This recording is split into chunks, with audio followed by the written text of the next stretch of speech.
Welcome to this week's version of Full Force. We've done a little bit of a crazy couple of Full Forces in a row where we went really deep and we were playing some decks that were way out of left field, things like Consulate, Turret. This week we're going to go back to something that's a little bit more grounded, and we're going to be doing a 5-color deck inside of Cons of Tarkir, which is a flashback. And so this is a deck that we already know works, but I want to kind of show you how we're going to do that. So what we want to do is we want to draft a lot of lands. The Cons of Tarkir is interesting because you generally end up in 4 colors.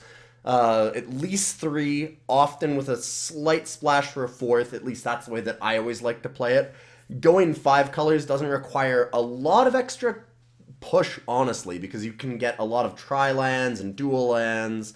There's a lot of fixing in this format that's pretty easy to pick up. I'm going to jump right in and we're going to kind of talk through it and see what we can pick up here. We want to get a lot of lands early and then be able to take whatever we want late. So like we've done lots and lots of times with other 5-color decks in other formats, this one might be the most viable 5-color deck, though, that I've had the personal pleasure of actually trying. So we're going to jump into one here, and we'll walk through the draft and see what we can get for a 5-color deck. A few minutes later, we're into the game. Ooh, this is a very spicy one. We've got some really good cards. Pinewalker is fantastic. Unmorphs and untaps, becomes a 5/5, and of course, just get to ambush things because it untaps, and it makes everything else that you have unmorph untap as well, so you can get a lot of ambushes and stuff out of it. It's really sweet. Abzan Guide is very cool as well. We want to be able to take these 3-color morph creatures. There's a lot of commons that we're going to be grabbing like this because there's wedge colors. There's Abzan and Mardu. You've probably heard these terms before, even if you didn't play in Cons block. So Jeskai, red, white, blue, and things like that. And you're going to want to be able to pick up the 3-color morphs in those colors. We're taking Opulent Palace here because my goal is to be a lot of colors, and I want to grab it early and often. This is a pretty reasonable pack even to grab the Opulent Palace. I might grab Pinewalker otherwise, but I don't like leading with an Abzan Guide or a Snowhorn Rider just because they are 3 colors. Clever Impersonator is decent, but not amazing. And I like getting a lot of these mana fixers early because I do like being a lot of colors in this format, even 5 colors. And I think that there is a power level there to be grabbed at. Like, even if you're not going for 5 colors, you want a lot of fixing in this format because there are so many wedges. Here we have an interesting choice. We've got a Windscarred Crag, and I do want to be going 5 colors, so dual lands are super important. Might want to grab it. There's also some very good Sultai cards. So Abomination Gadol, the Sultai 3-color morph that we were talking about. There's also Savage Punch, which is just a fantastic removal spell. We've done a lot of fight cards in the past. This is one of the best, if not the best card, because of the Ferocious trigger on it. Getting +2/+2 has just been a huge deal in this format. It also makes a big difference because you can kill a lot of the morphs very easily. A lot of things are 2 toughness in this format because there are so many morphs running around, which is another reason, which I didn't mention earlier, I don't think, that the 5-color deck works pretty well in this format because the format's a little slower, and you can play them as 2/2s for a while. Riverwheel Aerialist is also very good, by the way, so it's a little bit scary passing that. I might want to start taking some creatures here. This is always, with these decks, it takes a lot of thought to actually get to 5 colors, and it takes a lot of practice to do it properly. And I'm not saying that I'm doing it 100% correctly, but you've always got to keep practicing with these ones, and it's hard to lay out like a set thing that you need to do in a set like this to get a 5-color deck. Yes, you want to take lands early and often, but over what cards? Well, it depends. It depends on what you have in your deck so far. It depends on how many lands you have. It depends on what else is in the pack, what you've been seeing. It's all kinds of different factors that go in on it. So it's hard to pin down exactly what you should be taking, and we've got to try and decide when to shift into grabbing the actual powerful cards, like, say, Tuskguard Captain, over the good fixing, like Dismal Dackwater. I think right now I take the Dismal. I could have taken that Aerialist in the last pack. It's reasonable, but I'd like grabbing a lot of the lands early on. I'm big on front-loading them and then trying to get, good wheels afterwards. Nobody else has the lands, so you can pick up all of the different colored morphs that they're not able to get, like those 3 color morphs that we saw, the Abomination Gadol, the Obzon guide, things like that. I like Jeskai Charm here, and I'm kind of tempted to grab it. It's one of the first powerful cards that I could grab. There's still a Tranquil Cove, but with 3 pieces of fixing already, I'm starting to look at actually grabbing other cards. I like grabbing the fixing early because there's no guarantee that somebody else isn't doing the same thing, or we just don't have a lot of these opened. Generally, you'll have a few, but I've had those packs where I grab 1 or 2 early, and then I start getting a bunch of powerful cards, and I never see another one. So I like having like 5 probably before I start going really deep. It is removal. I'm going to take the Tranquil Cove one last time. Now we get an Abomination of Gadol, and there's really nothing else here that's too awesome. There's no fixing, so we don't have any problems there. Throttle is okay. It does kill a fair number of things. It's pretty decent in this format. 4 is kind of a magic number for toughness, which is why Abomination of Gadol is pretty good. Misfire Weaver is also a very solid pickup here, because you can use it to blank a removal spell. You just flip it up and protect something else. Also, a 3/1 flyer is not awful, but I'm pretty sure that I want the Abomination. I like it a little bit more.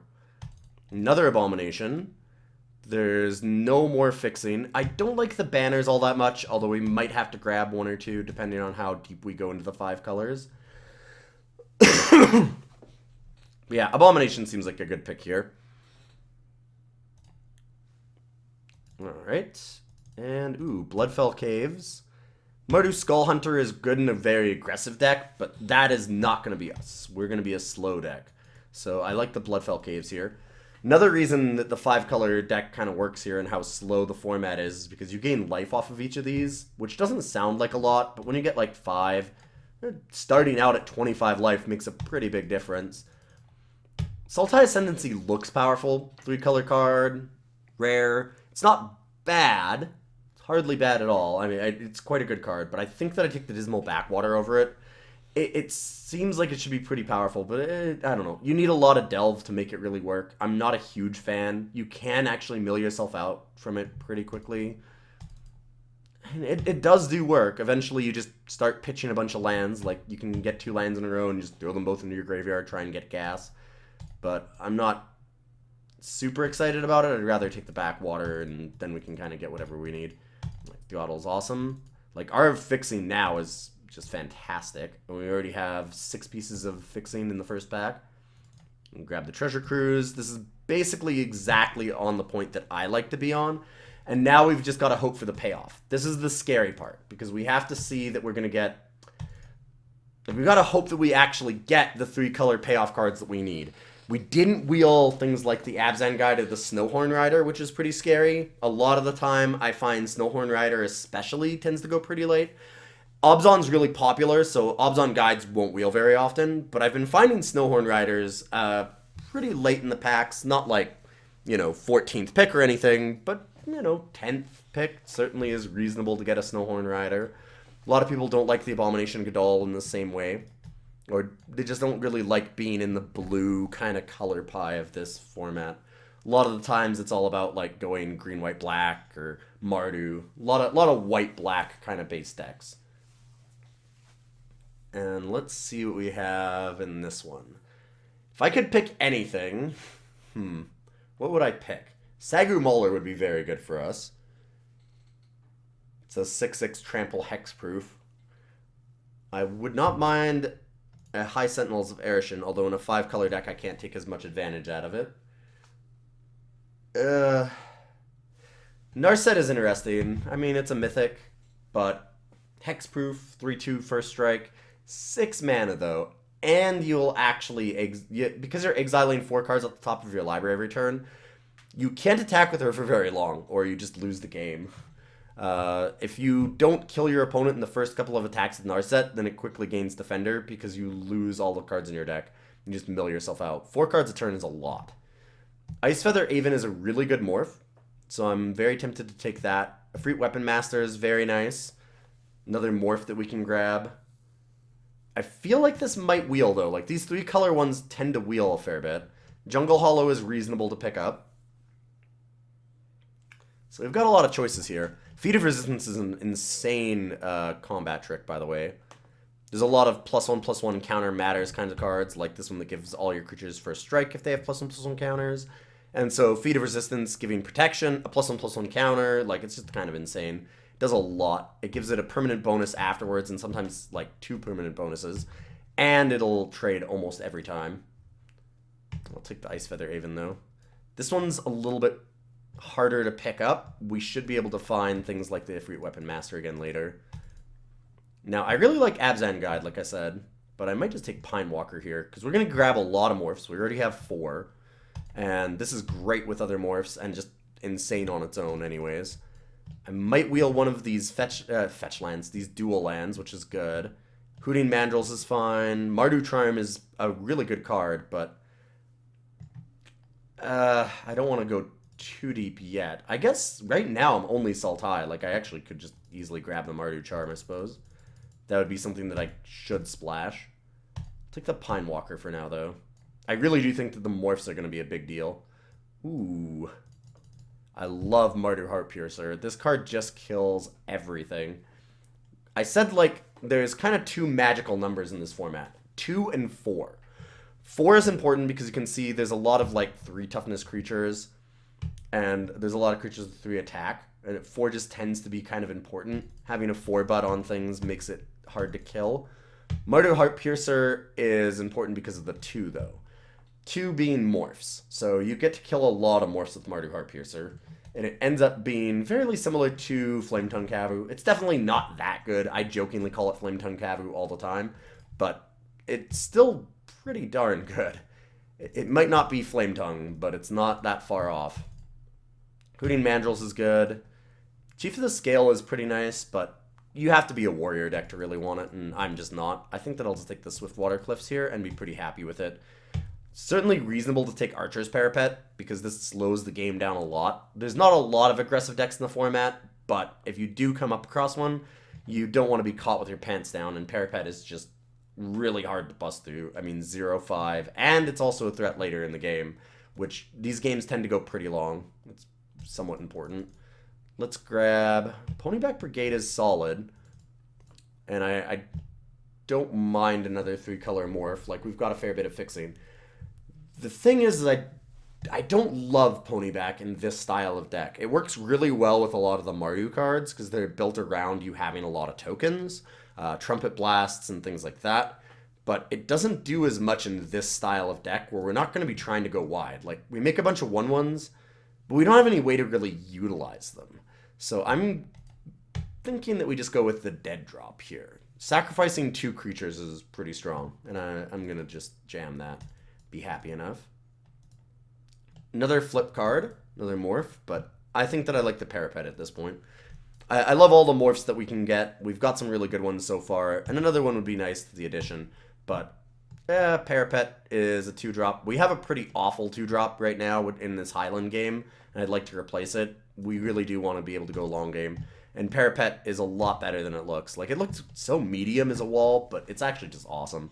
I'm pretty happy taking it like 3 or 4 picks earlier than what we got it here.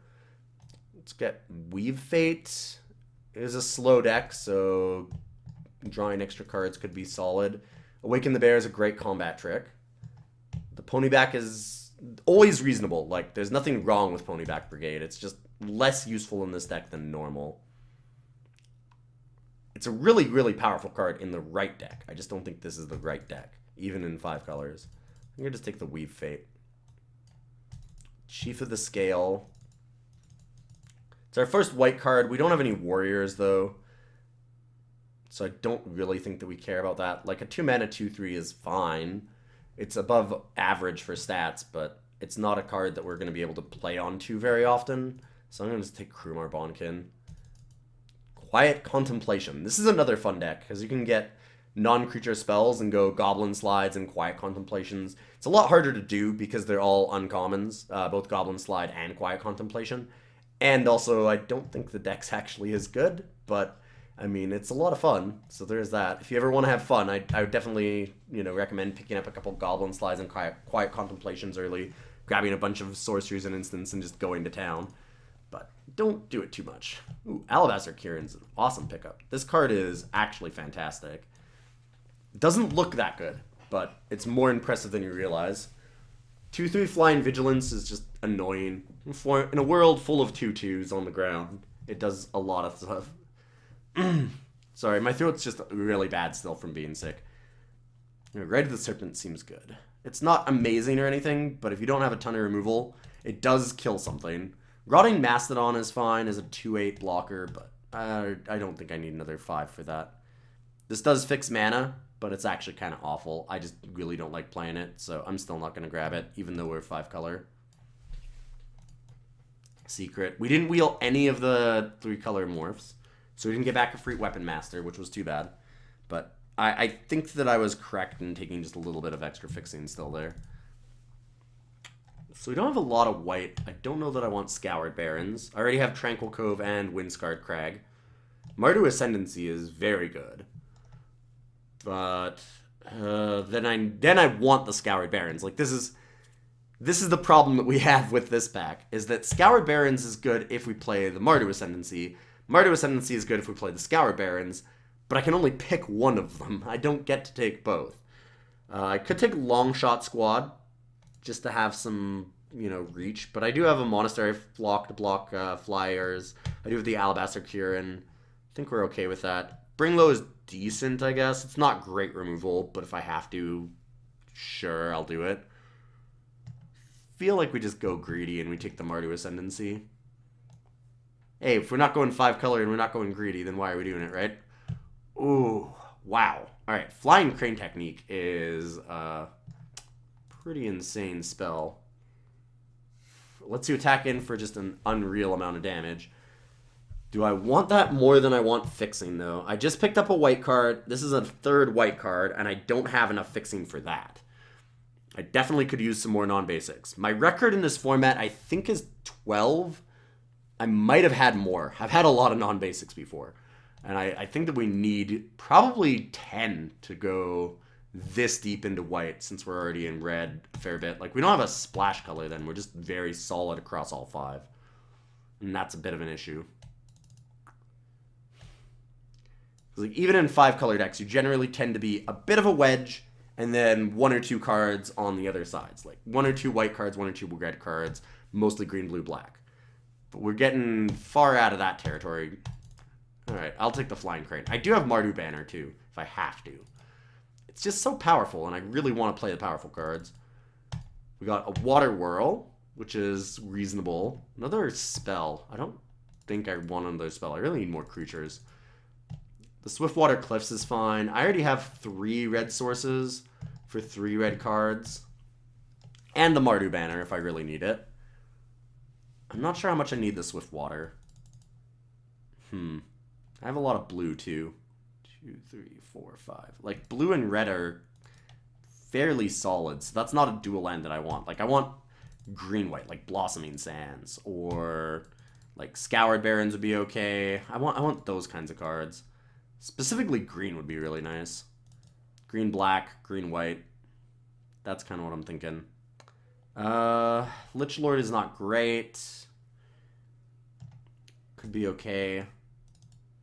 Not happy about any of these. I might honestly just want Sidici's Pet, just as another morph early and another creature that I can play, flip up. More morphs that you have, kind of the better that they work, because you scare your opponent, they don't know what you're playing.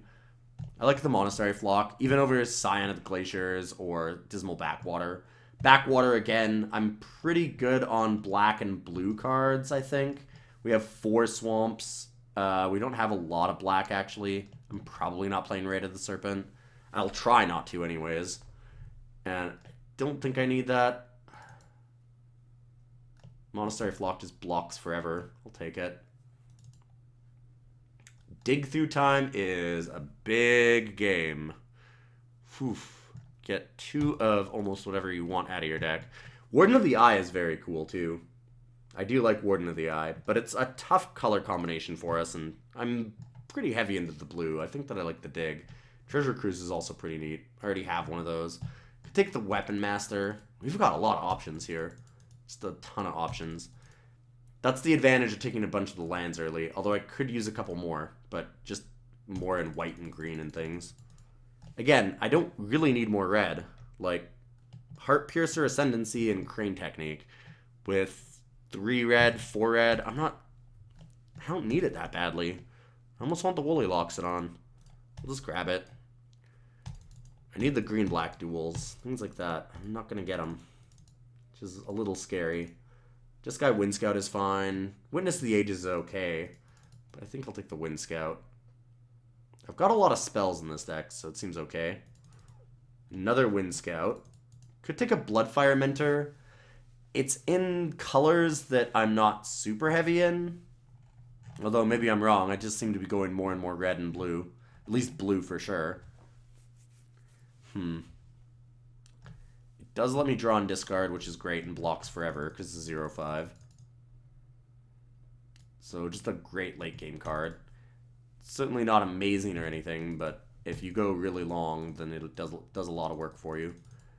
Alright, I don't really need another Jeskai Wind Scout, so I'll take the Bloodfire Mentor and at least put it in the side.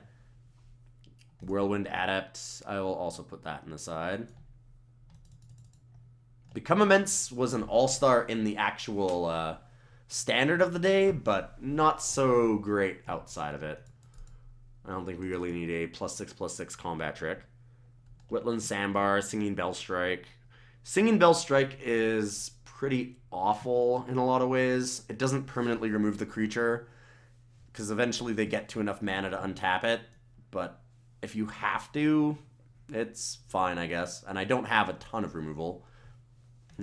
Yeah, because we took all of those lands early, we didn't get a lot late. So I might have needed to be a little bit more greedy at the start of this pack, taking more, fixing it aggressively. So I might have made a mistake with that. We passed on a few early in this pack to get some powerful cards. We'll see how it works out. It looks pretty good, though. Maybe throwing the Mardu Ascendancy back and just have Flying Crane Technique and Alabaster Kieran. Feel like that might be the better place to be right now. Like, another Scour Barons would go a long ways. Nope, it looks pretty solid, though. Not bad. I definitely could have used a few more non-basics, but we're going to play 18 lands. I'll probably play this Mardu banner, and we'll see how it goes. We have a lot of morphs, which does make it slightly easier on the mana than it looks. Like 1, 2, 3, 4, 5, 6, 7, 8, 9. Yeah, 9 morphs is a pretty solid number. I wouldn't have minded a Secret Plans.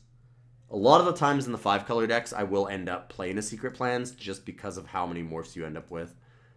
Let's grab any changes.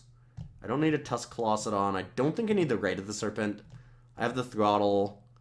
I don't have a lot of removal, but I have Throttle. I have Heart Piercer, kind of. Yeah, not a lot. I might want that Rite of the Serpent. Double black is tough. Dead drop. The double black is what worries me. Because right now I don't need a lot of black, and I don't think I'm going to play too many swamps. This looks like it needs double black, but it really doesn't. Most of the time you just morph it, and then it only needs 1 when you unmorph it to be a 5/3. Alright, I'm going to sort by color. Or by color here. And I think I'm just going to work on the lands here. It should be interesting. I want no mountains, I'm almost positive. Because I've got 1, 2, 3, 4, and 3 cards. There's a slight issue with that. Most of the time in this format, I'm going to have a bunch of morph creatures to make up for it. Like, when I count black, I don't necessarily need to count Sidisi's Pet, Krumar Bonkin, Abominations right away. Like, they can be really, really late, because it'll take me a long time to unflip them. So I need slightly less swamps than it looks like. I might need slightly more mountains because of the fact that none of these are actual morphs, and most of them are pretty powerful. I want to play Mardu Heart Piercer on curve, so I might want 1. Go to 5. I'll have to count the other colors first. Green is looking dismal. Wow, that is not enough green. That's 3 green? Opulent Palace, and 2 extra. Yeah, that's not nearly enough. Gonna want to go up on that one. So let's go to 5. Pinewalker, Woolly are both morphs. So's Icefall, Abominations. 5 might be okay. Might be okay. It's a little bit low. So I'll think about that. So we've got 5, 5, 4, 5, 6, 7, 8, 9. We definitely don't need that much black. So I think we want to switch those. We can go 4 here, 2 here, 2, 3, 4, 5, 6, 7 black. That might even be too much. We'll think about that. Yeah, actually, let's just go 6 and 1. Or 5 and 1, sorry. 6 green sources, now it's 6 black sources. Yeah, so 6 and 6. Blue, we have 3, 4, 5, 6, 7, 8. And I probably want to have all of those. I definitely need a Plains. I need to get Alabaster Kieran, Flying Crane Technique, Martyr Ascendancy. So same problem as the red cards. But we actually have less Plains than we have mountains. 1, 2, 3, 4. Yeah, and we have 5 red sources. 1, 2, 3, 4, 5. Do I change anything else to make it so that I have more red or white sources? I can only pick between one of them to have more of. I think I want a little bit more red because as much as Alabaster Kieran's a pretty sweet card, I think Heart Piercer is better. So I'm just going to keep that as our extra land here. So this is going to be 4. This will be 5. This will be 4. I think that's okay. And then this is 6, 6, and 8. So 8, 6, 6, 5, 4. Yeah, I think that's as good as we're going to get it. Could have used a couple more duels, but some of those duels that we had the option of taking late, like Swiftwater Cliffs, wouldn't have really helped us all that much. We have more than enough blue already, and we have mostly enough red. Like, that's not our issue. Our issue is the green and the black, maybe a little bit of the white. Like, those are the cards we really wanted to get. But, hey, it looks pretty decent, and I'm going to send it in, and we'll have round 1 in just a minute.